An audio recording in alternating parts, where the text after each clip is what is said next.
আগেরটা 80,000 ভিউ এসছে। ভিডিও আমাদেরও জানতে পারবে, আমাদের দোকানটাও আপডেট হবে আরও। শাইন এসপি গাড়ি তোমার 9 বছরের গাড়ি, প্রথম দিকে হবে টায়ার লাগাতে শাইন এসপি। গাড়ির বয়স প্রায় 9 বছর। তো এই নিয়ে 2-3বার, তৃতীয়বার টায়ার চেঞ্জ করছি।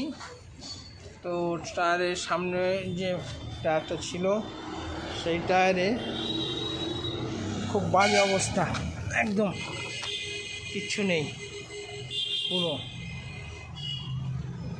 তো এবার লাগাবো, আগে ছিল হলো সিএটের টায়ার, এবার লাগাবো অ্যাপোলো।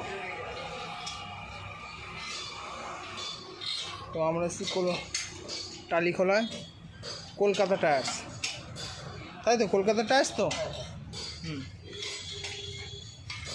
ডিসপ্লেটা পাল্টে নি, ঠিক আছে।